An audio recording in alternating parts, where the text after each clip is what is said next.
You wake to the sound of a temple bell. Its deep voice drifts across the rooftops of Edo, lingering for a few peaceful moments before slowly fading into the cool morning air.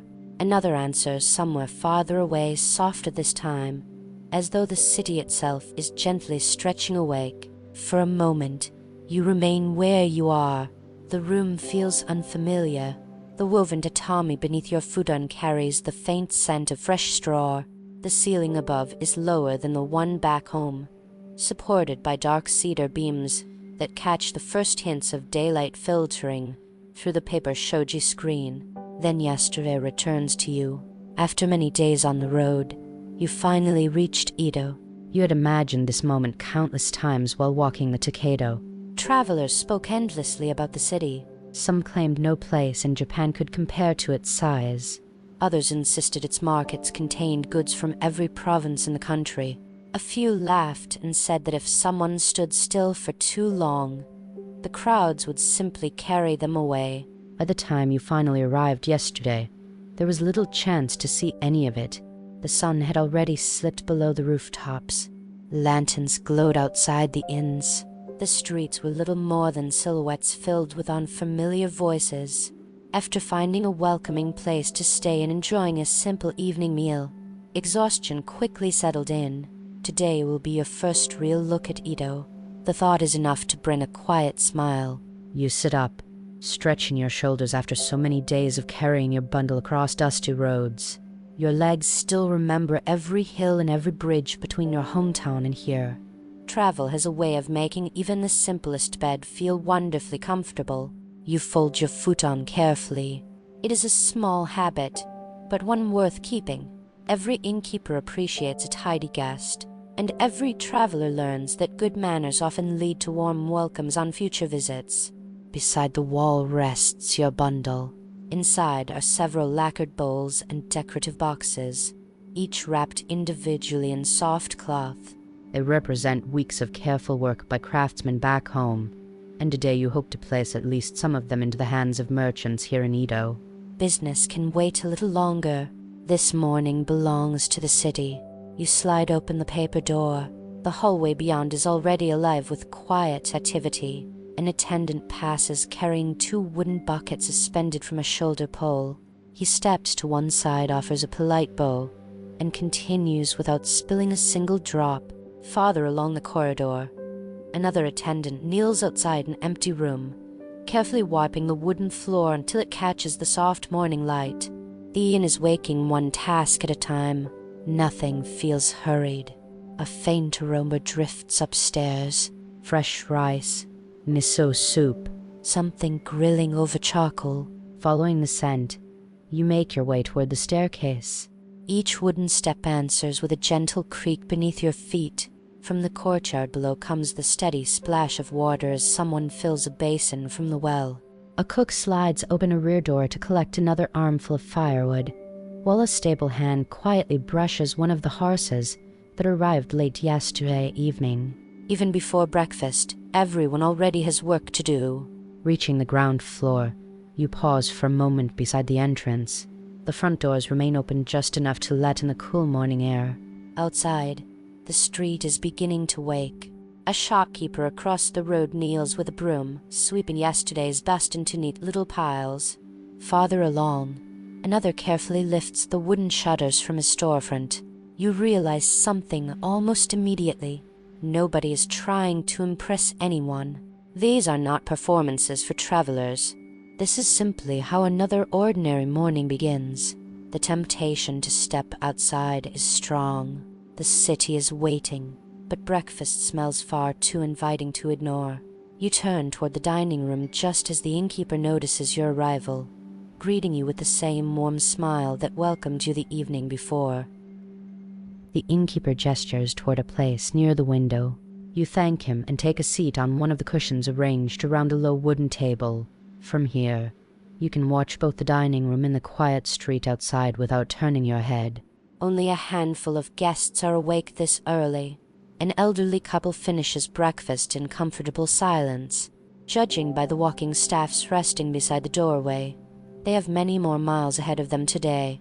Nearby, A young courier carefully unties a leather satchel and checks the stack of letters inside. He counts them once, then again. Satisfied, he ties the satchel closed and finally reaches for his breakfast. A merchant sits alone in the corner, already studying a small notebook while absent-mindedly sipping tea. Every so often, he pauses to make another mark with his brush before continuing his meal. Business, it seems, begins long before the shops open. The innkeeper soon returns carrying a wooden tray. He places it gently before you. A bowl of freshly steamed rice, miso soup with small cubes of tofu floating near the surface, a piece of grilled fish, its skin lightly browned from the charcoal fire, a few pickled vegetables arranged neatly along the edge of a small dish. Nothing extravagant, nothing unnecessary. After days of eating whatever was easiest to carry along the road, it feels like a feast. The first mouthful of warm rice seems to drive the last traces of yesterday's journey from your body. Outside, another shop opens its shutters. The sound echoes softly down the street. The innkeeper notices you watching through the window. First visit to Edo? You nod. He smiles, as though he has asked the same question hundreds of times before. Most travelers arrive after sunset, he explains. They hear the city before they ever see it. By morning, they expect complete chaos. Instead, you pose another cup of tea before continuing. They usually find something far more ordinary that surprises them even more. You ask what he means. He glances toward the street. Watch for a while. Everyone is busy, but very few people look rushed. You follow his gaze. A cooper rolls finished barrels outside his workshop, stopping every few moments to check each iron hoop before lining the barrels neatly beside the entrance. Across the street, a woman places fresh flowers beside a tiny roadside shrine. She bows once, then quietly continues with the rest of her morning. A fisherman walks past carrying 2 empty baskets balanced across his shoulders. Not far behind him, another walks in the opposite direction with baskets full of the morning's catch. The city is already moving, yet no one seems to be competing with the clock. The innkeeper chuckles softly. Visitors often think Edo is remarkable because it is large. The people who live here know it is remarkable because it works. He points toward the doorway. Thousands of people woke before sunrise. Thousands more are opening shops, preparing meals, unloading boats, lighting charcoal fires, sweeping streets, and beginning another ordinary day. Everyone depends on someone else doing the same. That is how a city this large keeps breathing. You hadn't thought of it that way. Back home, everyone knows nearly everyone else. In Edo, most faces are strangers, yet somehow the city still moves with surprising order. The innkeeper excuses himself to greet 2 travelers who have just arrived after walking through the night. Dust covers their sandals. One stretches his back before lowering his bundle onto the floor with an obvious sigh of relief. The other simply smiles when he catches the smell of breakfast. Some things require no explanation. As they settle in, you finish the last of your tea. The warmth lingers pleasantly in your hands.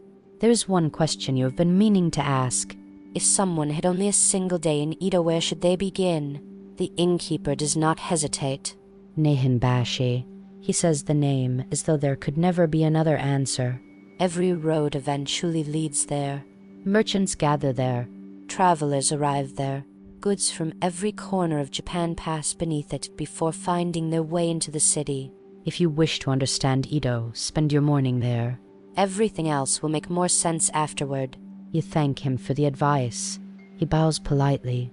Then, with the quiet confidence of someone who has watched countless visitors follow the very same path, he smiles and says he suspects you'll return this evening with a much better understanding of the city than you have now.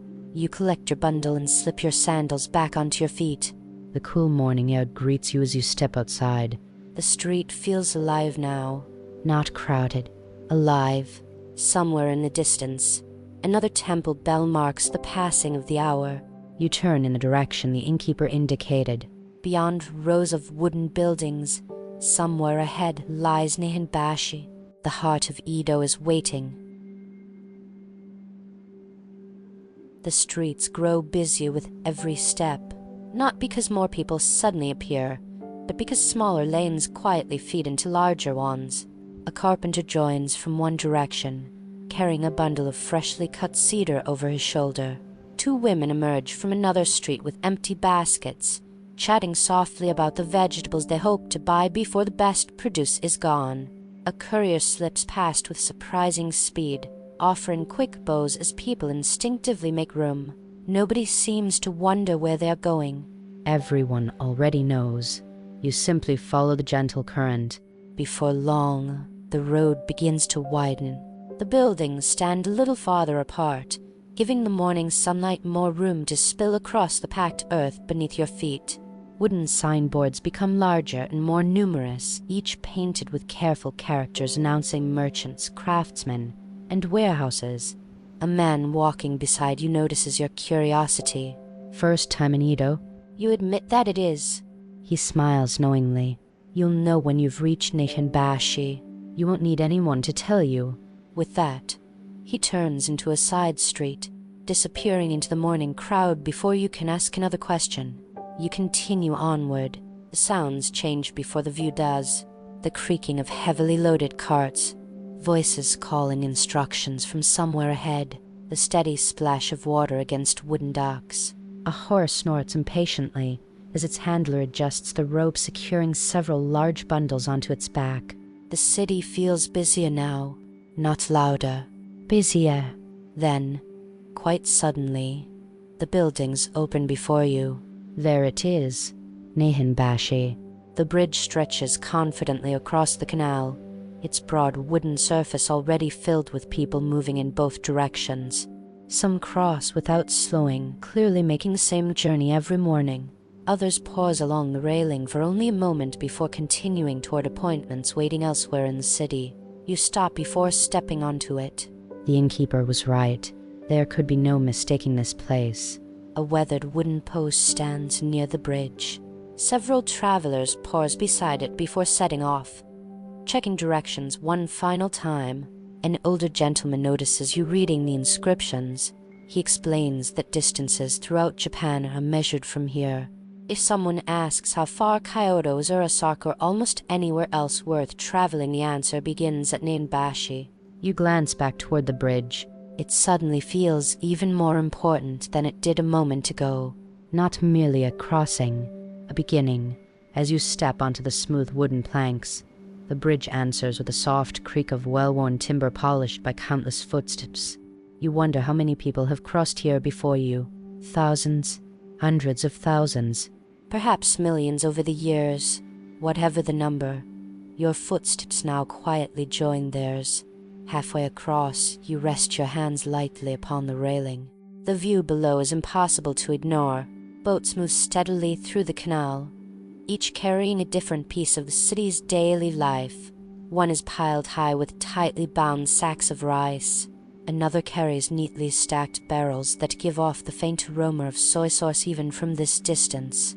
Smaller boats weave carefully between them, delivering vegetables, firewood, and bundles of freshly cut bamboo. Nothing remains still for long. The river is another street, only made of water. A porter standing nearby follows your gaze. Busy, isn't it? You nod. He laughs quietly.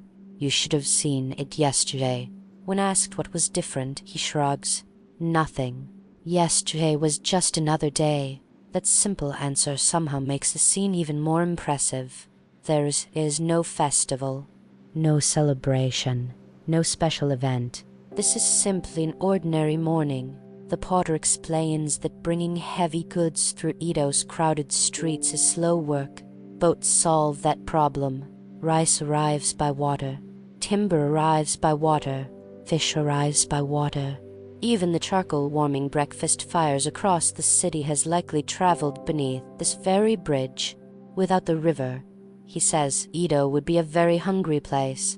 Before leaving, he adjusts the thick cloth wrapped around his shoulders and hoists another crate onto his back with practiced ease. Within moments, he disappears into the crowd. You remain where you are just a little longer, watching, listening, understanding. For the first time since arriving in Edo, the city begins to make sense. It isn't one enormous place. It is thousands of smaller lives, all connected by roads, rivers, bridges, and ordinary routines that repeat day after day. You leave the center of the bridge and continue toward the opposite side. The smell reaches you first. Fresh fish, roasting tea, newly sawn timber, soy sauce, rice steaming somewhere nearby. The market district surrounding Nihonbashi is already awake. And judging by the growing crowd ahead, the busiest part of the morning is only just beginning. As you step off the bridge, the pace of the city changes once again. The bridge itself is what people pass through. This side is where many of them stop. The streets branching away from Nihonbashi are lined with merchants, warehouses, and workshops. Every few steps, another business opens onto the road, each one already busy despite the morning still being young. The first thing that catches your eye is not a shop. It is a pair of porters carrying an enormous wooden crate suspended between them on a thick bamboo pole. Neither speaks. They move in perfect rhythm, adjusting their pace together as they weave through the crowd. People instinctively step aside. Not because anyone shouts a warning. Because everyone understands that stopping two heavily loaded porters is far more difficult than simply taking one step to the side. Within moments, they disappear through the wide doors of a warehouse. Curiosity gets the better of you. Standing near the entrance, a clerk carefully records every delivery on a long sheet of paper using a fine brush. Another worker checks each crate before it is carried inside. Nothing enters the warehouse without being counted. Nothing leaves without being recorded. The clerk notices your interest. He smiles politely before explaining that merchants trust numbers more than memory. A successful business, he says, is built one careful record at a time. He gently blows across the fresh ink before rolling the paper shut. His day has only just begun. You continue along the street. The smells change every few steps. Fresh timber gives way to roasted tea. Tea gives way to dried fish. Then soy sauce. Then incense drifting from somewhere farther down the road. Each shop announces itself long before you read the sign hanging above its entrance. One storefront is filled entirely with brushes. Hundreds of them. Tiny brushes for delicate writing. Larger brushes for bold calligraphy. Soft brushes made from goat hair. Stiffer ones crafted from horsehair. The owner notices your curiosity and carefully lifts one from its stand. He places it across both palms as though presenting a fine sword. A good brush, he explains, should disappear in the writer's hand. If you spend your time thinking about the brush, it is not a very good one. If you spend your time thinking about your words, then the craftsman has done his job. He invites you to feel the bristles. They spring back into shape almost immediately. You thank him before continuing your walk. Just outside the shop, a young apprentice kneels beside a bucket, carefully washing dozens of used brush handles before they are fitted with fresh bristles. Even a simple tool passes through many skilled hands before reaching its owner. A little farther along, a tea merchant arranges neat rows of ceramic jars outside his shop. Rather than call in loudly for customers, he quietly removes each lid one by one. The morning air quickly fills with gentle aromas. One tea smells fresh and grassy. Another is deeper, almost nutty. A third carries the faint sweetness of roasted leaves. Several customers stop without saying a word. One closes his eyes for just a moment before pointing toward a particular jar. The merchant smiles. It seems that was exactly the reaction he hoped for. You ask whether people truly choose tea simply by its fragrance. Very often, he replies. Good tea should introduce itself before it ever reaches the cup. He scoops the leaves into paper with careful hands before tying the parcel neatly with string. Watching him work, you realize that even wrapping the purchase is treated as part of the craft.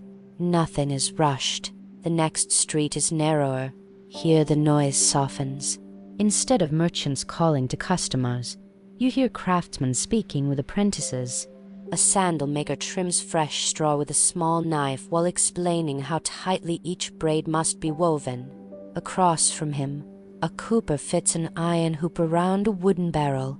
He taps it gently with a wooden mallet. Tap, tap, tap. After each strike, he runs his hand around the rim. Only when it feels perfectly even does he move on to the next one. The rhythm echoes pleasantly through the lane. An elderly man standing nearby notices you watching. He laughs softly. People think Edo was built from castles and bridges. He gestures toward the workshops surrounding you. It is built from hands. Hands that plane wood. Hands that weave sandals. Hands that brew tea. Hands that write ledgers. Hands that unload boats before sunrise. Without those hands, even the grandest castle would stand empty. His words stay with you as you thank him and continue on. The streets around Nihonbashi are not famous because they are beautiful. They are famous because they never seem to stop working. Every crate unloaded. Every barrel repaired. Every brush carved. Every cup of tea measured. Together, they keep one of the largest cities in the world alive. As you reach the end of the lane, you remember the folded note resting safely inside your sleeve. The merchant you came to meet today keeps his shop only a short walk from here. After everything you've seen this morning, it finally feels like the right time to introduce yourself. You straighten your bundle, check the name written on the note one more time, and turn toward the merchant district, where your first piece of business in Edo is about to begin. You take the folded note from your sleeve once more. The ink has faded slightly from being handled throughout your journey, but the merchant's name remains perfectly legible. Beneath it is a short description of where his shop can be found, written by a trader from your hometown who has done business here for years. 3rd Street beyond the tea merchants. Look for the white curtain with 3 black circles. You fold the note carefully and continue. The closer you move toward the merchant district, the more the streets seem to organize themselves by trade. One lane is filled almost entirely with cloth merchants. Rolls of cotton, hemp, and silk stand neatly arranged behind open storefronts. Bolts of dyed fabric hang from wooden beams, moving gently in the morning breeze like quiet banners. Customers run their fingertips across the cloth before making a decision. The merchants never interrupt. They simply wait. A good fabric, it seems, speaks for itself. Farther ahead, another street belongs almost entirely to makers of paper. Bundles of fresh sheets rest on wide shelves, protected from dust by light wooden covers. A shopkeeper carefully lifts one sheet toward the sunlight. Its surface is smooth, almost glowing. He smiles proudly as a customer nods with approval. Paper is such an ordinary thing that you rarely think about it. Yet looking around, you realize how much of Edo depends upon it. Letters, ledgers, books, official notices, maps, poetry. Without paper, much of the city would struggle to remember itself. A bell rings softly somewhere nearby, not from a temple, from inside a warehouse. Several workers immediately stop what they are doing. One closes a ledger. Another secures a crate with fresh rope. A third carefully rolls up a floor mat that had been protecting delicate ceramics. The bell was not loud. It did not need to be. Everyone already knew what it meant. A delivery has arrived. As the large doors slide open, 2 oxen slowly pull a wagon into the yard. Their pace is steady, patient. The wagon carries dozens of wooden chests marked with the crest of another province. One worker checks the shipping documents. Another counts the chests aloud. A third examines the wax seals before allowing anything to be unloaded. Business here depends upon trust. Trust depends upon careful records. Watching them work, you understand why merchants became so respected in cities like Edo. Buying and selling is only a small part of their work. The real challenge is making certain that every promise is kept. You continue until the white curtain comes into view. 3 black circles, just as the note described. Storefront is modest. Not the largest on the street, not the smallest either. Outside, several polished wooden boxes are stacked neatly beside bundles wrapped in thick cloth. An apprentice kneels near the entrance, sweeping away dust that has gathered since sunrise. He notices your bundle immediately. Lacquerware? You nod. He rises, brushes the dust from his knees, and slides the curtain aside. Please come in. The master will want to see this. Inside, the shop feels surprisingly calm compared to the busy street outside. Shelves stretch from floor to ceiling, each one carefully arranged. Ceramics occupy one section, fine paper another. Tea sets stand beside lacquered trays. Nothing feels crowded. Every item has enough space to be appreciated. The merchant himself is seated behind a low desk. He looks up from a ledger as you enter. Rather than speaking immediately, he studies your bundle. Then he smiles. You must be the traveler from Suruga. Your friend rode ahead several weeks ago. I have been expecting you. The words catch you by surprise.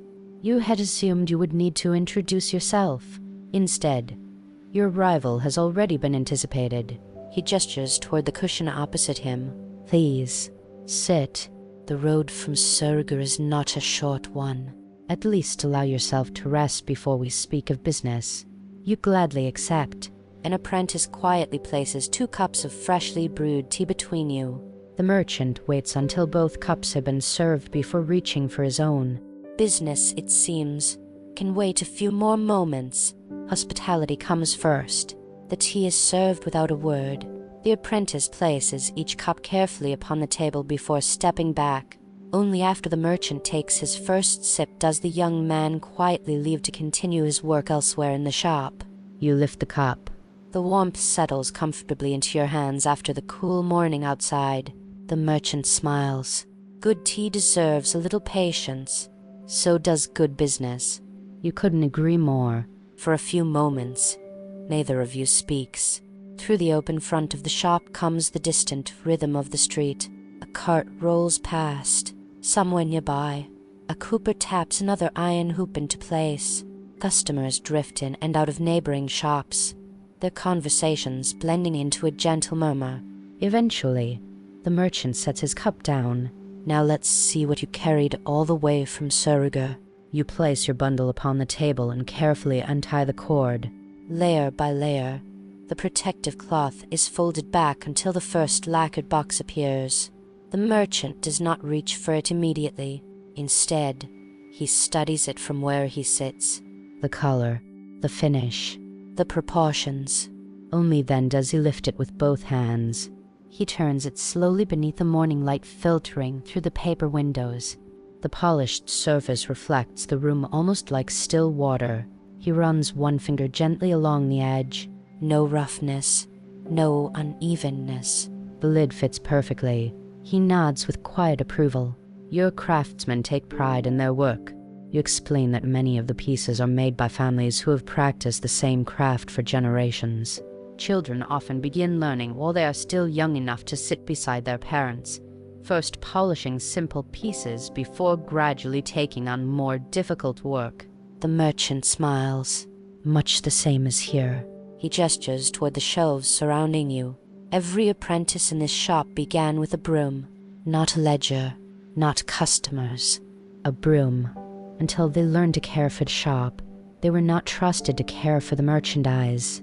Almost as if to prove his point, the apprentice returns carrying another parcel that has just arrived. Without being asked, he bows to the customer waiting near the entrance, accepts the package, checks the seal, places it carefully upon a shelf, and records its arrival in a ledger before returning to his sweeping. Every movement is calm. Nothing is forgotten. The merchant notices you watching. One day he says with a quiet smile, "That apprentice will likely have a shop of his own, perhaps even larger than mine." But only if he learns that details matter. He gently closes the lacquered box before examining a second piece. This one is a serving tray decorated with delicate golden grasses. He tilts it toward the light. The gold catches the morning sun for just a moment before settling back into the deep black lacquer. Beautiful.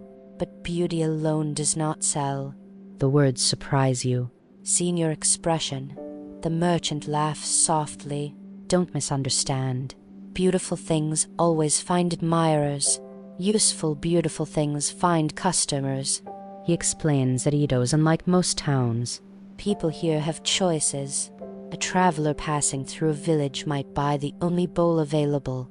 A resident of Edo can compare 10 different bowls before making a decision. Competition encourages every craftsman to improve, not because they must survive today, because they hope customers will return next season.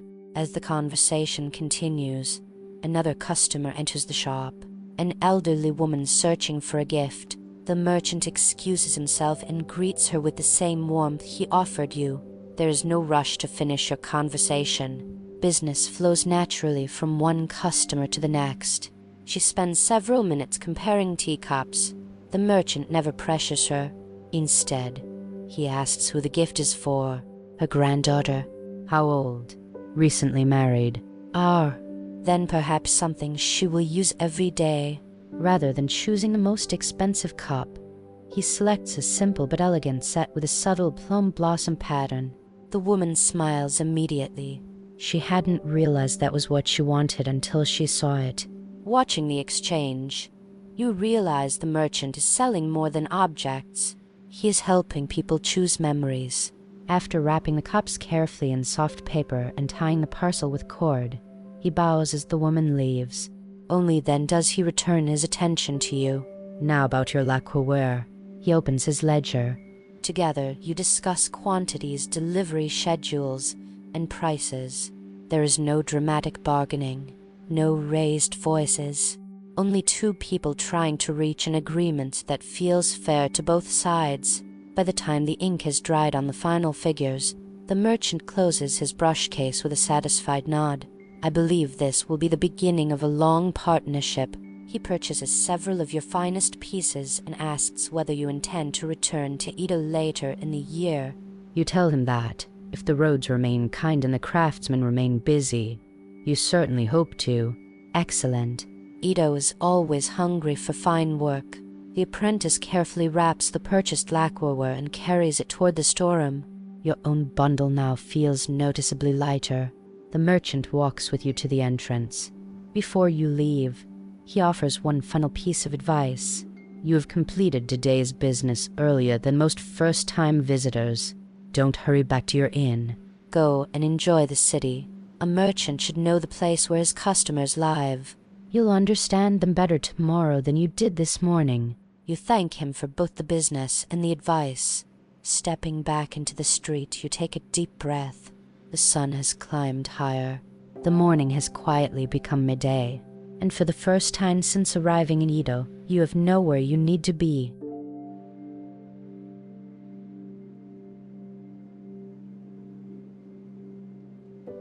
As you step away from the merchant shop, your shoulder immediately notices the difference.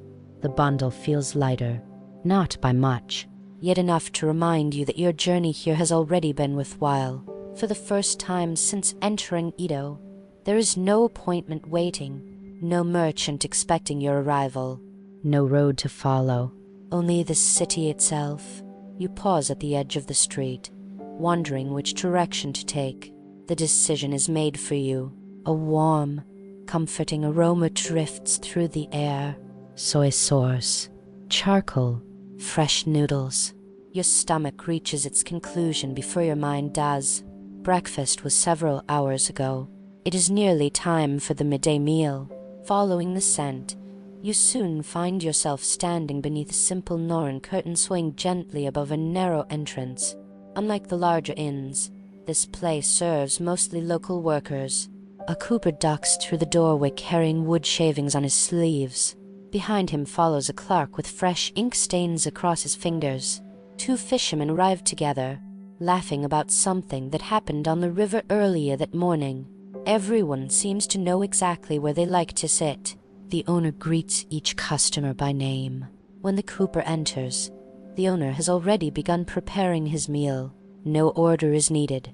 You remove your sandals and step inside. The room is modest. A handful of low tables. Wooden shelves holding neatly stacked bowls. A kettle quietly steaming over glowing charcoal. Sunlight filters through the front window, catching the steam rising from several bowls already waiting to be served. The owner welcomes you with a warm smile. Traveler. You nod. First day in Edo? You smile. Is it really that obvious? He laughs. Only visitors spend their morning looking at everything. The regulars spend it looking where they're going. Several customers nearby chuckle quietly. There is no embarrassment in being recognized as a newcomer. Quite the opposite. It seems almost expected. You take a seat beside the window. From here, you can watch the street while waiting for your meal. The owner places a small cup of tea before you almost immediately. The noodles, he says, will take just a few minutes. Tea should never have to wait. As you sit, the room slowly fills. A young apprentice hurries in, slightly out of breath. He bows apologetically. Late again. The owner asks with a grin. The apprentice laughs. Master kept finding more work. Several customers nod knowingly. One remarks that apprentices have been saying the same thing for generations. The room fills with quiet laughter. Not loud, not forced. The comfortable kind shared among people who understand one another. The owner soon returns carrying your meal. A generous bowl of soba. The broth is clear and fragrant. Thin slices of spring onion float gently across the surface.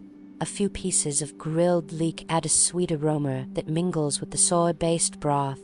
Steam rises steadily into the cool room. You wrap both hands around the bowl for a moment before lifting the noodles. The first bite is wonderfully simple. The noodles are firm without being heavy. The broth is rich without overwhelming the delicate flavor of the buckwheat. It is easy to understand why so many workers choose a meal like this in the middle of a busy day. Across the room, the fishermen finish their bowls in remarkable time. One thanks the owner before hurrying back toward the river. The other lingers just long enough to refill his tea.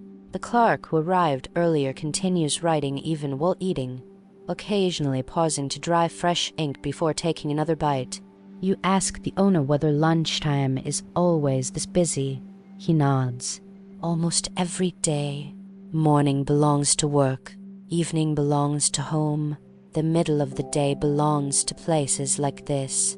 People eat. They rest for a little while. Then the whole city begins moving again. You glance around the room once more. Every customer has arrived from a different trade. Yet for these few quiet moments, they all share the same meal, the same warm room, and the same brief pause before returning to another afternoon in Edo. Outside, the streets continue their steady rhythm. But for now the city can wait just a little longer. You finish the last of the broth slowly. Not because there is much left, because it seems a shame to rush the final few moments of such a peaceful meal. The owner notices your empty bowl and pours a little more tea into your cup. On the house, he explains that travelers should leave with warm hands, especially if they still have half the city left to explore. You thank him. As you drink, the lunch crowd gradually changes. The fishermen have already returned to the river. In their place arrive two carpenters, both carrying folding rulers tucked into their belts. One stretches his shoulders before sitting down with a grateful sigh. The other laughs.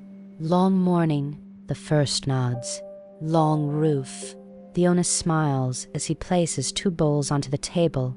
No explanation is needed. Everyone in the room understands. A roof is only finished after the last tile has been lifted into place. The conversation drifts naturally toward tomorrow's weather. If rain comes, work on the roof will have to wait. One carpenter glances toward the bright sky outside. Hopefully not yet. The city has enough roofs waiting already.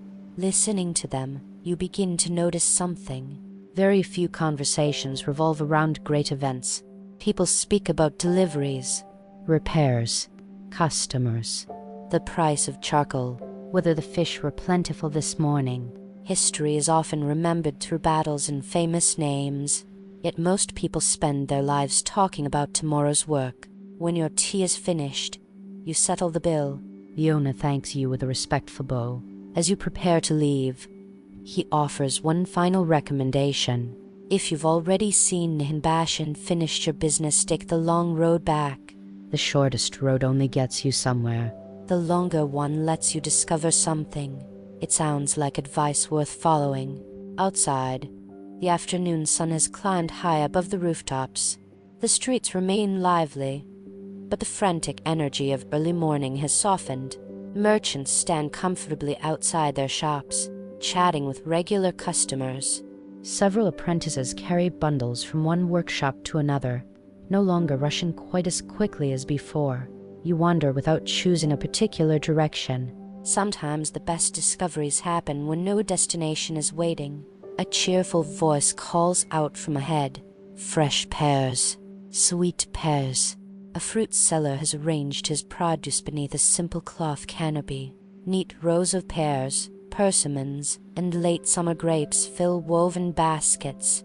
Each fruit has been carefully polished until it catches the afternoon light.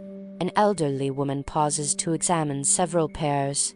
She gently presses one with her thumb before handing it back. The seller smiles. Not ripe enough. Tomorrow, she replies. The seller nods. Then tomorrow I'll save you the best one. Neither seems concerned that no purchase was made today. Some customers are worth waiting for. Farther along, another small crowd has gathered. Curious, you step closer. A storyteller stands beneath the shade of a large tree, holding nothing more than a folding fan. There is no stage. No elaborate costume. Only his voice. Children sit cross-legged near the front. Adults stand behind them, smiling quietly as the tale unfolds. With nothing more than a change in expression and the movement of his fan, the storyteller becomes a frightened traveler, then an old monk, then a mischievous fox. The audience follows every transformation with complete attention. Even people passing through the street slow their pace for a few moments before continuing on. Stories, you realize, require very little. Only someone willing to tell them, and someone willing to listen.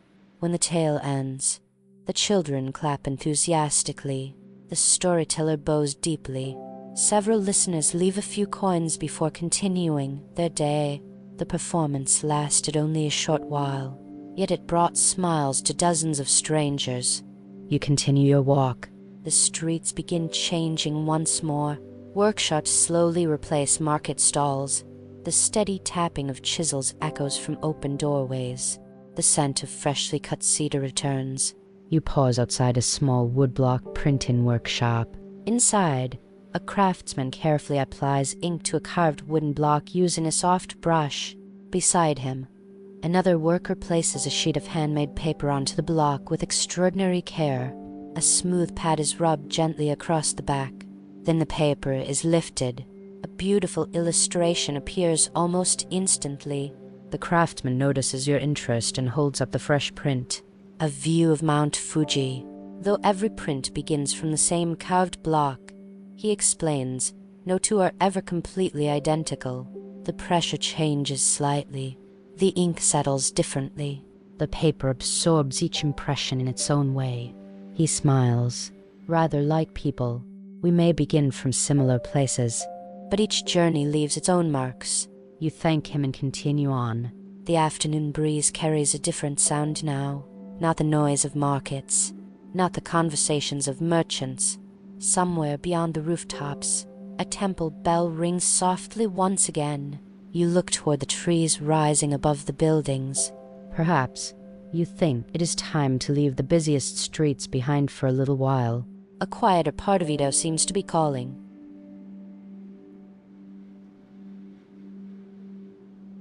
The farther you walk from the merchant district, the more the city begins to breathe differently.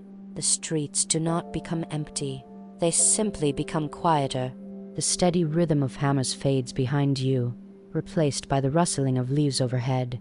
The buildings stand a little farther apart now, allowing small gardens to appear between homes. Stone walls peek through neatly trimmed hedges, and the scent of cedar gradually replaces the smell of charcoal and soy sauce. Ahead, the road begins to climb ever so slightly. The temple bell sounds again. Closer this time. Its deep note hangs in the afternoon air before disappearing into the trees. You decide to follow it. The entrance reveals itself gradually. First comes a long stone wall, then a broad wooden gate with a roof that has weathered countless summers and winters. The dark timber carries the silver-gray color that only many years of rain and sunlight can create. Several visitors pause before entering, not because anyone asks them to, because the place seems to encourage slower steps. You follow their example. Crossing beneath the gate, the sounds of the city soften almost immediately. The merchants, the wagons, the conversations. They do not disappear. They simply remain outside. A wide stone path stretches ahead beneath towering cedar trees. Their branches meet high above, casting gentle patterns of shade across the ground. The afternoon air feels noticeably cooler here. One elderly monk sweeps the pathway with a simple bamboo broom. You watch him for a moment. There are only a handful of fallen leaves, hardly enough to make the path untidy. Yet he continues at the same calm pace. Sweep. Gather. Step forward. Sweep again. When he notices you watching, he smiles. Many first-time visitors ask why he continues sweeping when the wind will simply bring more leaves tomorrow. His answer is simple. Tomorrow's leaves deserve tomorrow's broom. You smile. There's a quiet wisdom in that thought. Not everything must be finished forever. Some things are simply worth caring for each day. The monk bows before continuing his work. His broom glides softly across the stones until the sound fades into the distance. A few steps farther along, you notice a shallow stone basin filled with clear water. Several visitors stop beside it before entering the main grounds. A young woman carefully lifts a bamboo ladle. She rinses one hand, then the other. A little water touches her lips before the remaining water washes over the handle itself. Every movement is deliberate. Nothing is hurried. Standing nearby, another monk notices your curiosity. This is not about becoming physically clean, he explains. After walking through the busy streets, people pause here to leave a little of that busyness behind. Whether they have come to pray, to think, or simply to rest for a while, this small ritual reminds them that they are entering a different kind of place. You repeat the movements as best you can. The water is wonderfully cool against your hands. For just a brief moment, the warmth of the afternoon disappears. Continuing onward, you arrive at the temple courtyard. The main hall stands quietly before you. Its sweeping roof curves gracefully above polished wooden beams, while broad steps lead toward heavy doors that have welcomed generations of visitors. No one speaks loudly. Several people kneel quietly in prayer. Others simply sit beneath the shade of nearby trees. An elderly man feeds a few sparrows, pecking gently at the ground before they flutter back into the branches above. Near the edge of the courtyard, two young novices carry wooden buckets toward a small garden. One bucket is noticeably heavier than the other. The younger novice struggles to keep pace. Seeing this, the older boy smiles and quietly transfers a little water into his own bucket. Neither says a word. Together they continue without difficulty. The gesture is so small that most visitors probably never notice it. Yet somehow it remains with you. Perhaps kindness often looks exactly like this. Quiet, ordinary, almost invisible. You continue walking along the edge of the courtyard until you discover a shaded wooden veranda overlooking a carefully tended garden. Several visitors sit there in complete silence. No one appears uncomfortable. No one feels the need to fill the quiet with conversation. You take a place near the end of the veranda. From here, the entire garden unfolds before you. A few carefully shaped pines, rounded stones, soft green moss, white gravel raked into gentle flowing patterns. There are no bright colors competing for your attention. Instead, everything seems arranged to reward patient observation. The longer you look, the more details begin to appear. A butterfly drifting lazily between two shrubs, the faint ripple spreading across a small pond after a single leaf touches the surface, the distant sound of bamboo knocking softly together somewhere deeper within the grounds. For the first time today, you are not thinking about where to go next. You are simply content to be exactly where you are. You remain on the veranda for several quiet minutes. No one seems concerned about the passing of time. Visitors come and go at their own pace. One elderly couple rises after a short rest, offering a small bow toward the garden before continuing on. A young mother gently rocks her sleeping child while watching dragonflies skim across the pond. The temple asks for nothing, only your attention. After a while, you continue along the covered walkway that circles the garden. The wooden floorboards are smooth beneath your feet, polished by generations of visitors taking this very same path. Near the corner of the building, the scent of incense drifts gently through the air. Following it, you arrive at the main hall. A few people stand quietly before a large offering box. Some place a small coin inside, others simply bow. There is no single way to visit. Each person seems to bring something different. A prayer, a hope, a moment of gratitude. You wait until the space is clear before stepping forward yourself. The wood of the offering box is worn smooth around the edges. Thousands upon thousands of hands have rested here over the years. You place a small coin inside. It lands with a soft wooden sound before disappearing among many others. For a few peaceful moments, you simply stand in silence, not asking for anything in particular, only appreciating the journey that has brought you here. As you step aside, an elderly woman approaches carrying a small bundle wrapped in blue cloth. She notices your curious glance and smiles warmly. Inside the cloth is a charm she received many years ago. Every year, she explains, she returns to exchange it for a new one, not because the old one has failed, because each year deserves its own beginning. She laughs softly. The old charm has already done its work. Now it is time for another. She thanks the monk waiting beside the hall before continuing on her way. Nearby, a young novice carefully arranges dozens of small wooden prayer plaques upon a wooden rack. Some are beautifully written, others carry uncertain handwriting that wanders across the wood. One is decorated with the simple drawing of a rabbit, another with a tiny mountain. The novice notices you looking. Children often draw instead of writing. He explains with a smile. Sometimes pictures are easier than words. You cannot help but smile back. Hope, it seems, does not always require perfect handwriting. Leaving the main hall, you discover a narrow path leading deeper into the temple grounds. The crowds become even smaller here.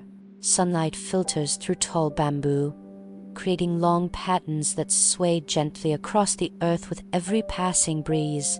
The air carries a cool freshness that feels almost untouched by the busy city only a short walk away. Ahead, you hear laughter, not loud laughter, the cheerful kind shared among friends. Following the sound, you find 3 gardeners resting beneath a large pine tree. Their tools lie neatly beside them. One pours tea from a well-used kettle into simple cups. Another stretches his back before accepting the drink with obvious gratitude. Their break is unhurried. One gardener notices you admiring the grounds. Beautiful, isn't it? You agree. He nods toward the carefully shaped tree surrounding the garden. People often ask how long it takes to grow a garden like this. Then he smiles. The answer is usually longer than one lifetime. Seeing your puzzled expression, he continues. The man who planted many of these trees never saw them reach this size. The person trimming them today may never see what they look like 50 years from now. Every gardener simply cares for them during the short time they are able. Then someone else continues. The thought settles quietly in your mind. There is something comforting about work that is never truly finished. As the gardeners return to their tasks, you continue along the shaded path. The bamboo gradually gives way to maple trees. Their leaves are still green now, though you imagine how beautiful this place must become once autumn arrives. A small wooden bridge crosses a narrow stream. The water is so clear that you can see smooth stones resting quietly beneath the surface. Several small fish drift lazily with the current before darting suddenly beneath the shade. You pause in the middle of the bridge. The stream is not remarkable. The bridge is not famous. Yet together they create one of those small moments that quietly remain in your memory long after larger events have faded. Eventually, The path begins leading back toward the temple gate. The afternoon light has changed while you were wandering. The sun now hangs lower in the sky, casting longer shadows across the stone paths. Visitors continue to arrive, though now they come more slowly than before. The city beyond the walls has likely begun preparing for evening. Before passing beneath the great wooden gate once more, you turn for one final look.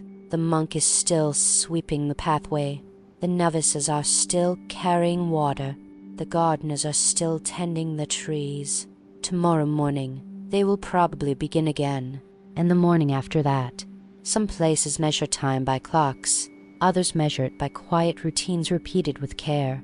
As you step back onto the streets of Edo, the sounds of the city gently return around you. The markets are beginning to slow. The afternoon is giving way to evening. And somewhere ahead, another side of Edo is waiting to be discovered. Leaving the temple behind, you follow a gently sloping road back toward the heart of the city. The afternoon has begun its slow journey toward evening. The sunlight is warmer now, painting the wooden buildings in shades of amber instead of the bright gold of morning.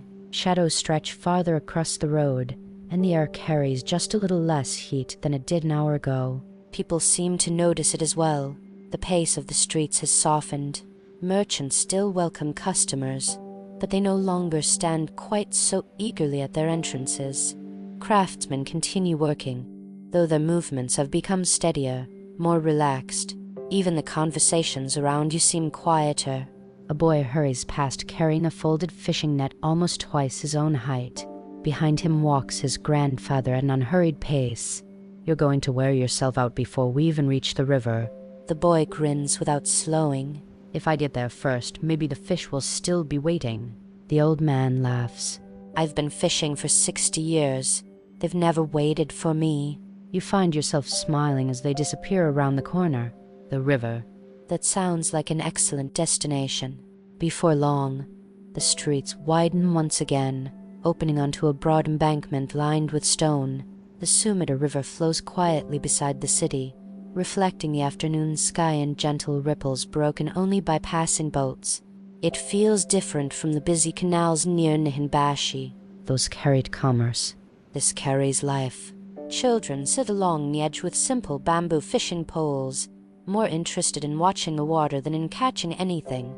A woman washes vegetables in a wooden basin before packing them neatly into baskets for tomorrow's market. Several travelers rest beneath a willow tree, removing their sandals to massage tired feet after a long walk. No one seems to be in a hurry. The river encourages patience. A ferryman calls softly to those waiting at a small landing. The boat is ready. There is no shouting, no frantic boarding. Passengers simply gather one by one before stepping carefully onto the flat wooden ferry. You decide to join them. The fare is modest. You hand over a few coins, and the ferryman thanks you with a respectful bow. The boat rocks gently beneath your feet as you take a seat on one of the simple benches. There are only 6 other passengers. An elderly couple carrying baskets filled with vegetables. A young carpenter transporting several carefully wrapped tools. A mother with her daughter, who leans eagerly over the side until her mother gently reminds her to stay seated. Finally, a monk arrives just before departure, breathing only slightly faster than usual. The ferryman smiles. Just in time, the monk laughs. The temple bell always seems to ring a little longer when I have somewhere to be. Everyone aboard chuckles quietly. The ferryman pushes away from the shore using a long wooden pole. For a few moments, the boat glides silently across the calm water. The city looks different from here. The buildings seem lower. The streets disappear behind rows of rooftops. Only the occasional temple roof or watchtower rises clearly above the skyline. You realize that much of Edo cannot be appreciated from within its streets alone. Sometimes you must step away to understand its shape. The ferryman notices you looking back toward the city. First visit. You nod. He has guessed correctly.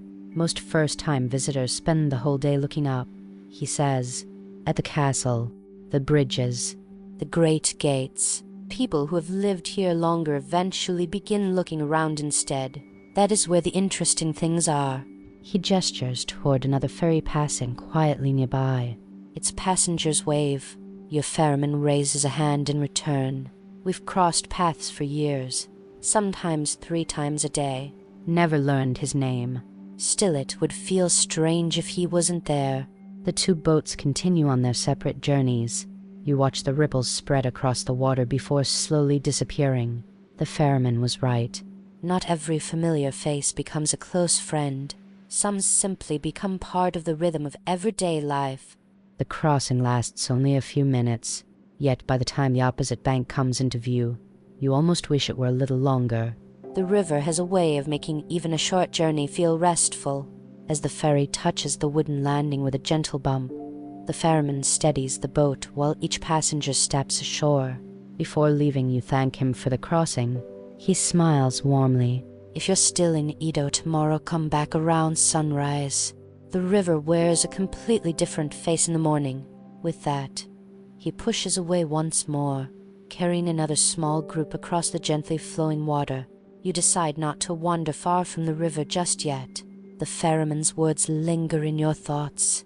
The river does seem to have many faces. This afternoon, it moves with an easy confidence, neither busy nor quiet, simply carrying the city along with it. A bird path follows the water's edge. Willow trees lean gracefully over the bank, their long branches occasionally brushing the surface as a light breeze passes through. Every few moments, the leaves shimmer together with a soft whisper that almost hides the sound of the current below. People walk this path for many different reasons. A retired samurai strolls beside his grandson, pointing toward the boats and quietly answering an endless stream of questions. A young mother sits beneath a tree, carefully mending a child's jacket while her son attempts to skid small stones across the water. 3 students, each carrying brushes and rolled sheets of paper, pause every few steps to admire the changing reflections dancing across the river. One shakes his head. It never looks the same twice. His friend smiles. That's probably why painters keep coming back. You continue along the embankment until you notice a small gathering near a wooden platform extending over the water. A fisherman has returned with the afternoon's catch. Rather than selling directly from the boat, he patiently lays each fish upon a damp cloth while curious customers gather around. Some fish are no longer than your hand. Others require both arms to lift comfortably. The fisherman notices a young boy staring at one particularly impressive catch. Big enough. The boy nods enthusiastically. Big enough to feed your whole family? Another eager nod. The fisherman laughs. Only if someone at home knows how to cook it. Several adults nearby smile. The boy's mother gently reminds him that catching a fish and preparing one are very different skills. The fisherman agrees. The river teaches patience first. Everything else comes afterward. After making a few sails, he begins cleaning his equipment before the next day's work. Nothing is wasted. Even damaged nets are carefully folded and set aside for repair rather than thrown away. As you continue, another pleasant scent catches your attention. Freshly grilled sweet potatoes. A small street vendor has positioned his cart beneath the shade of an old pine tree overlooking the river. The charcoal glows softly beneath a bed of smooth stones, slowly roasting the potatoes until their skins begin to split. The vendor notices your curiosity. Traveler, you nod. Then you should try one. He selects a medium-sized potato, wraps it neatly in paper, and hands it to you. Careful. It holds more heat than you expect. He isn't exaggerating. The warmth spreads through your hands almost immediately. Breaking it open releases a cloud of fragrant steam, revealing a bright golden center that is both soft and naturally sweet. You thank him. He smiles. Simple food travels well. Simple food also comforts people. Perhaps that's why it never goes out of fashion. You find an empty bench overlooking the water and enjoy your snack slowly. Nearby, an elderly couple shares one sweet potato between them. Neither seems concerned about having only one. Each insists the other take the larger half until they both begin laughing. It is a small moment, but somehow one of the warmest you've witnessed all day. Farther downstream, a group of children gather around a man carefully carving tiny wooden boats. One by one, he places them into the shallow water near the shore. The children cheer as the little boats drift with the gentle current. Some travel surprisingly far. Others become trapped among reeds almost immediately. The old craftsman simply laughs. Every boat finds its own journey. One little girl carefully retrieves a stranded boat and sets it back into deeper water. This time it continues much farther downstream. The craftsman nods approvingly. Sometimes he says quietly, "Everyone needs a little help finding the current." The afternoon light continues to soften. Across the river, the rooftops of Edo now glow with warm shades of amber and copper. Boats that bustled with deliveries this morning begin returning home with lighter cargo. Several fishermen prepare their equipment for tomorrow rather than attempting one final catch. The day is slowly folding itself away. As you rise from the bench, you notice lanterns being hung outside riverside tea houses. Their pale paper shades sway gently in the evening breeze while attendants carefully trim fresh wicks inside each one. Soon they will be lit. The city that welcomed you this morning beneath the sound of temple bells is quietly preparing for another transformation. Daytime Edo is beginning to give way to evening Edo. Curious to see that change with your own eyes, you turn away from the river and begin following the streets back toward the heart of the city, where the first lanterns are already beginning to glow.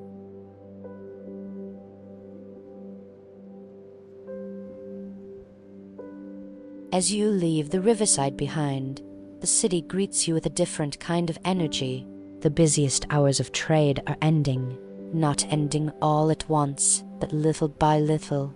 One merchant carries the last crate of the day into his warehouse before sliding the heavy wooden door shut.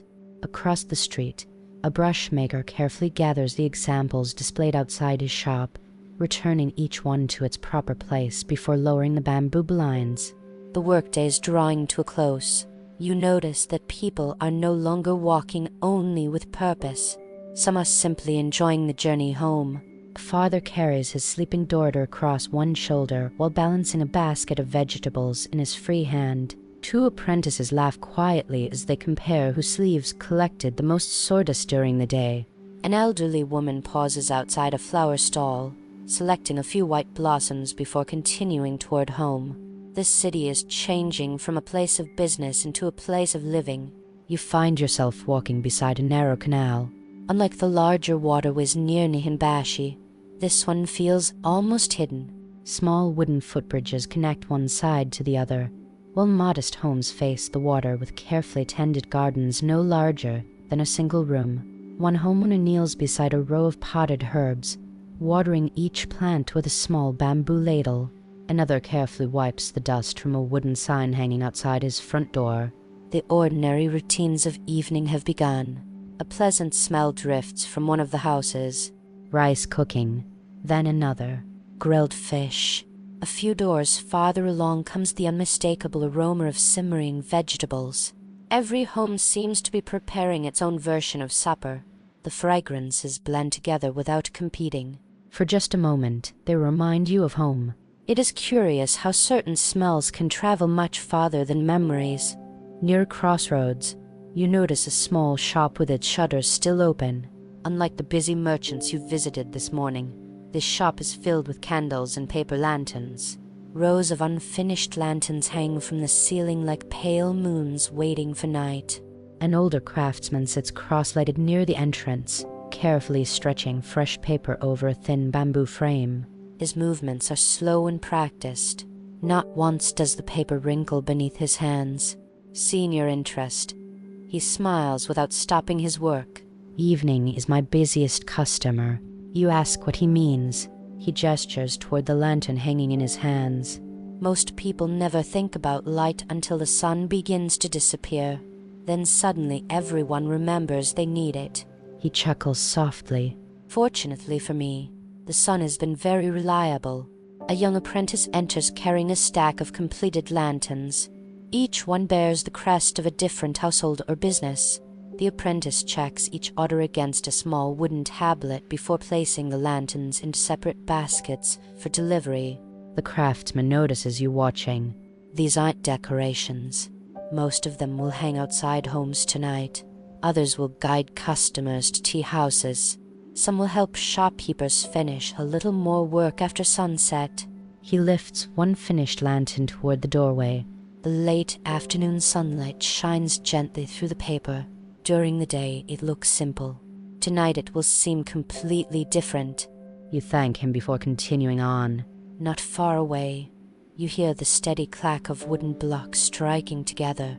A watchman walks slowly through the neighborhood carrying 2 hardwood clappers.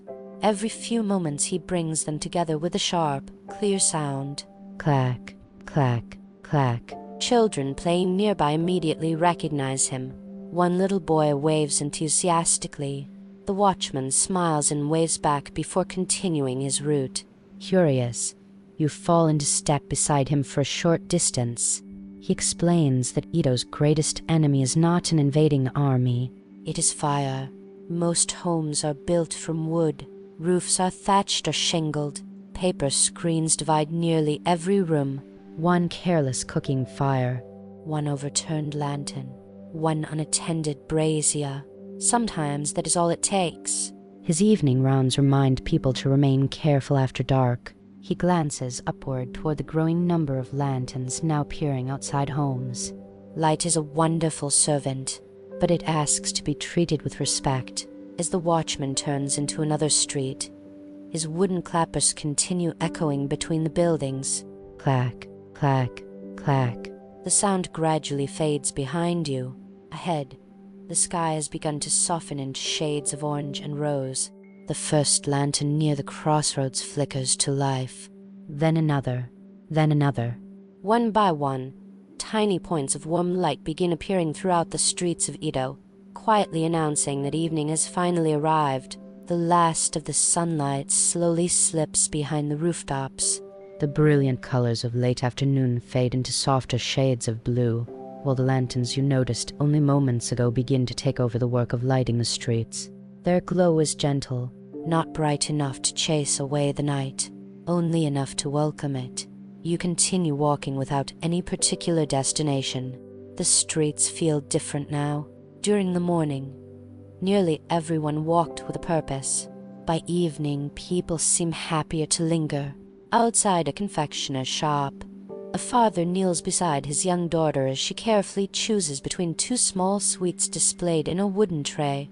She studies them with extraordinary seriousness. The shopkeeper waits patiently. There is no hurry. Eventually, she points to one shaped like a maple leaf.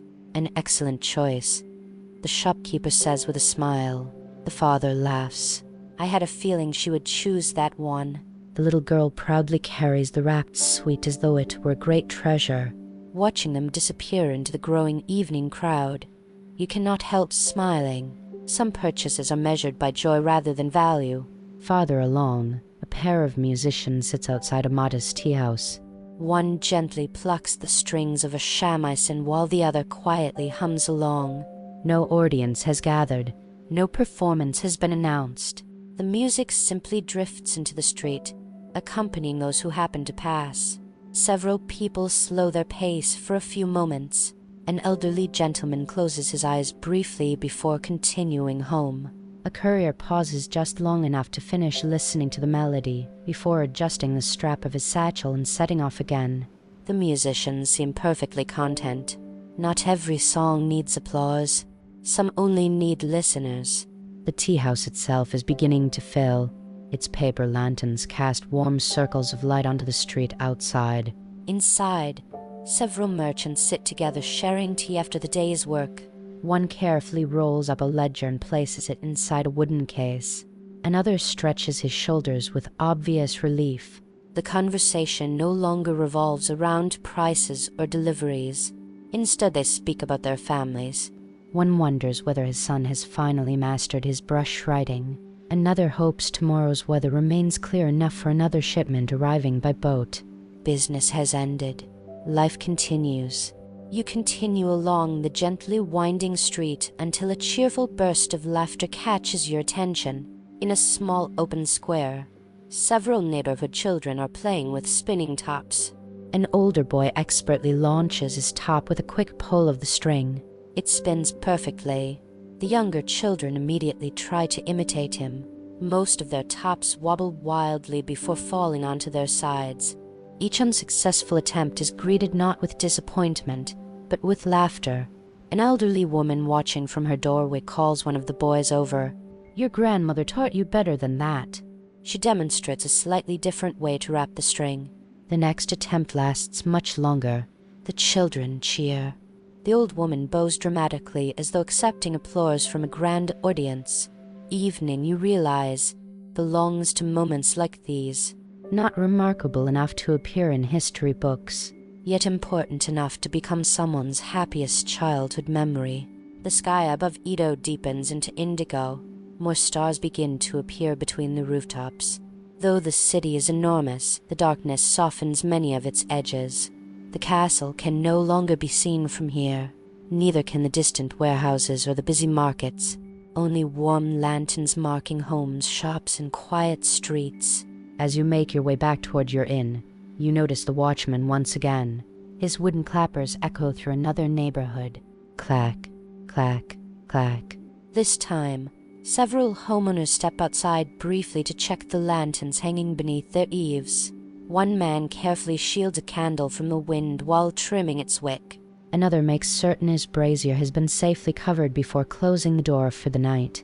The watchman's rounds are working exactly as intended. Not through fear, through gentle reminders. You pass a small bridge crossing one of the narrow canals. Unable to resist, you stop in the middle. The water below reflects dozens of lanterns, each one stretching into long ribbons of gold with every gentle ripple. A small boat glides silently beneath the bridge. The boatman carries only a single lantern hanging from the bow. Its reflection joins all the others before slowly disappearing downstream. You rest your hands lightly on the wooden railing. This morning, you crossed a much grander bridge filled with merchants, porters, and travelers beginning their day. Now, standing here in the quiet of evening, you find this smaller bridge just as memorable. Perhaps a city is understood not only through its busiest places but also through its quietest ones. The familiar sign of your inn finally comes into view at the end of the street. Warm light spills gently through the open doorway. For a moment you remain where you are, looking back toward the softly glowing streets of Edo. The city that welcomed you as a stranger this morning already feels a little more familiar. Tomorrow, countless ordinary lives will begin again, and somehow, after spending just one day among them, they no longer feel quite so ordinary. You step through the familiar doorway of the inn just as the evening deepens into night. The warm glow from the lantern hanging beneath the entrance spills across the wooden floor, washing away the coolness you carried in from outside. The innkeeper looks up from the front desk almost immediately. "Welcome back." There's genuine pleasure in his voice, as though he has been quietly wondering how your first day in Edo had unfolded. He notices your lighter bundle before anything else. "Business went well, I hope." You smile and give a small nod, better than expected. "I'm glad to hear it." He bows slightly before taking your sandals and placing them neatly beside the entrance. Several other guests have already returned. The elderly couple you met this morning now sits near a small charcoal brazier, sharing tea while discussing tomorrow's journey. Their walking staffs rest against the wall once again, this time carrying a little more dust than they did at sunrise. The young courier has finally put away his satchel. For the first time all day, he appears to have nowhere he needs to be. Even his shoulders seem more relaxed. An attendant quietly slides open a door leading toward the dining room. Supper will be ready in just a few moments. You thank him and make your way inside. The room feels different from breakfast. This morning, everyone had been preparing to leave. Now everyone has returned. Conversations are gentle, unhurried. A traveler describes crossing a mountain pass farther north. Another praises the quality of the ferry service along the river. Someone else wonders whether tomorrow's weather will remain clear enough for another day's journey. No one dominates the conversation. People simply add their stories one after another, like logs placed carefully onto a steady fire. Soon the attendants begin serving the evening meal. A lacquered tray is placed before you. Steamed rice, Grilled river fish, simmered vegetables seasoned lightly with soy and miso, a small bowl of clear soup, pickled radish adding a welcome sharpness to the meal. The dishes are simple, yet after a full day of walking, they seem almost luxurious. Across the room, the innkeeper moves quietly between tables. He remembers who requested extra tea, who preferred less rice, which traveler needed an early breakfast before sunrise. The details are small, yet they make every guest feel expected. You realize that running an inn requires far more than preparing rooms. For many travelers, an inn is the first friendly face after a long road, and often the last before another begins. Halfway through the meal, the innkeeper pauses beside your table. So did Ito meet your expectations? You think carefully before answering. Not exactly. He raises an eyebrow with quiet amusement. Too large, too noisy, too expensive. You smile. None of those. I expected a city. Instead, I found thousands of ordinary people quietly making it work. The innkeeper laughs softly. That is probably the best description of Ito I have ever heard. He pours another cup of tea. Visitors often spend their entire trip searching for famous places. The castle. The great bridges. The markets. Those are certainly worth seeing. But the city truly reveals itself somewhere else. He gestures toward the dining room around you, in places where people simply live. The apprentice learning a trade. The fisherman repairing his net. The shopkeeper opening the same shutters every morning. Those are the things that keep Ito standing. His words bring back memories from throughout the day. The monk sweeping leaves that would return tomorrow. The ferryman greeting another boat without knowing the man's name. The apprentice carefully recording deliveries. The lantern maker preparing for night long before darkness arrived. None of them were trying to become memorable. Yet somehow they were. The meal comes to a peaceful end. One by one, the trays are collected. The conversations gradually grow quieter. Some travelers excuse themselves to prepare for tomorrow's departure. Others remain beside the brazier, enjoying one final cup of tea before bed. Outside, the sounds of the city have become wonderfully distant. Only the occasional bark of a dog or the faint call of a night watchman drifts through the paper windows. The innkeeper notices you listening. Ito never truly sleeps. It simply becomes quieter. You thank him once more for his hospitality. He bows. Your room is ready whenever you are. You climb the staircase at an easy pace. Each familiar step creaks gently beneath your feet, just as it did this morning. Only now they no longer sound unfamiliar. They sound like the end of a very good day. You slide the paper door open and step back into your room. It looks almost exactly as it did when you left this morning. Your folded futon rests neatly in one corner. The small lantern hanging from a wooden beam fills the room with a warm, steady light. Beyond the shoji screen, the faint outline of the courtyard is just visible beneath the evening sky. After spending an entire day surrounded by one of the largest cities in the world, the quiet feels almost surprising. You set your bundle beside the wall. It is noticeably lighter now. Several of your finest lacquer pieces are no longer inside, already beginning a new journey through the homes and shops of Ito. It is a satisfying thought. Not simply because you made a successful sale, but because the work of craftsmen from your hometown has found a place here. You kneel beside the bundle and remove the merchant's receipt from your sleeve. The ink has already dried completely. You read it one final time before carefully placing it inside your travel journal. Beside it, you make a few short notes while the memories are still fresh. Nihonbashi truly is the heart of the city.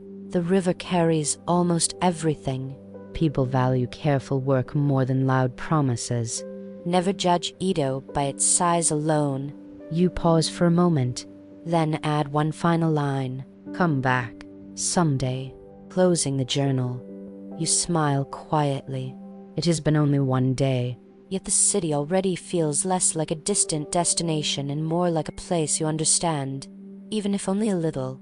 Outside your window, the night continues to settle over Edo. The distant sound of wooden clappers echoes faintly through the streets as another watchman makes his rounds. Clack, clack, clack. Farther away, a dog answers with a single bark before silence gently returns. Somewhere beyond the rooftops, a boatman guides one last ferry across the river. The splash of his pole against the water barely reaches your room before fading into the night. The city is still awake, only more quietly than before. You slide the shoji screen open just enough to let the cool evening air drift inside. The scent is different now. The charcoal fires have nearly all gone out. The smells of grilled fish and simmering vegetables have disappeared into family homes. Only the clean scent of wood, damp earth, and the faint fragrance of night-blooming flowers remains. Looking upward, you find a sky scattered with stars. There are fewer than back home. A city as large as Edo always keeps a few lanterns burning. Even so, the stars that do appear seem perfectly content to watch over the rooftops below. You think back over the day. This morning, you arrived at breakfast wondering what kind of place Edo would be. You imagined grand castles, crowded markets, famous bridges.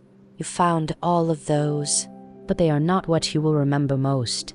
You will remember the innkeeper explaining that great cities are built by ordinary routines. The porter laughing as another ordinary day began. The brush maker who believed a good tool should disappear into the writer's hand. The merchant who taught that useful beauty lasts longer than beauty alone. The monk who swept tomorrow's leaves with today's broom. The ferryman greeting another boat without ever learning the man's name. The lantern maker preparing light before darkness arrived. Thousands of people, thousands of small moments. Together they became Edo. History often remembers rulers, battles, and famous names. Yet if you had spent this day here centuries ago, those things would have occupied only a tiny part of your attention. Instead, you would have noticed warm bowls of noodles, busy workshops, children laughing beside the river, neighbors greeting one another at sunset, lanterns glowing outside familiar homes. Life is usually made from ordinary days. Perhaps that is what makes them worth remembering. You close the shoji screen once more and extinguish the lantern. The room grows wonderfully dark. You settle onto your futon. The tatami is just as comfortable as it was the night before. Outside, the sounds of Edo continue a little longer. A final cart rolls home. A distant bell quietly marks another passing hour. Then, little by little, even those sounds begin to fade. Tomorrow, before the sun rises, bakers will light their fires. Shopkeepers will lift their shutters. Boats will return to the canals. Temple bells will welcome another morning.